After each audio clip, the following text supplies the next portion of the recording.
Can Panasonic TV be repaired? Yes, Panasonic TVs can be repaired, but the cost and feasibility depend on the type of damage, TV model, and warranty status. Some issues, like software glitches or minor hardware failures, can be fixed easily, while screen replacements can be expensive, often making a new TV purchase more cost-effective. 1.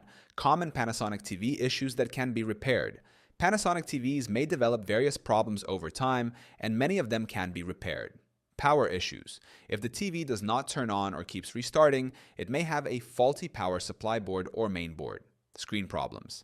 If the TV screen is flickering, has dead pixels, or shows a distorted image, it may need panel repair or replacement. Sound issues. If there is no audio or distorted sound, the issue could be a damaged speaker or soundboard. HDMI or port failures. If HDMI, USB, or other ports are not working, they may need soldering or replacement. Software issues. If the TV is slow, freezing, or apps are crashing, a firmware update or factory reset may resolve the problem. 2. Checking Panasonic TV warranty for repairs. Before seeking a repair, check if your Panasonic TV is still under warranty. Step 1. Locate your purchase receipt and check the warranty duration, usually 1 to 2 years. Step 2. Visit the Panasonic support website and enter your TV's model number to check warranty eligibility.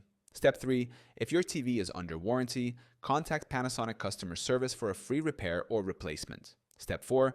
If out of warranty, repairs will have costs depending on the issue. 3. Repair options for Panasonic TVs. If your Panasonic TV needs repairs, you have multiple options. Panasonic authorized service centers, the best choice for official repairs and warranty claims. Local TV repair shops can fix power supply, motherboard, or port issues, but may not support all Panasonic parts. DIY repairs. For minor issues, try resetting the TV, updating firmware, or replacing small parts like cables.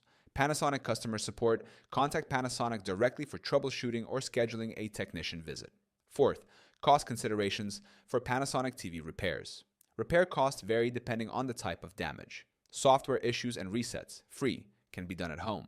Power supply board replacement, $100 to $300. Main board replacement, $200 to $500.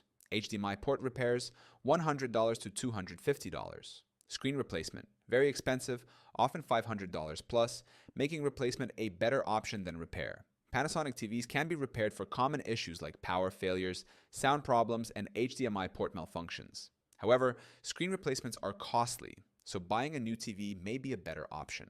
Always check your warranty status before deciding on repairs.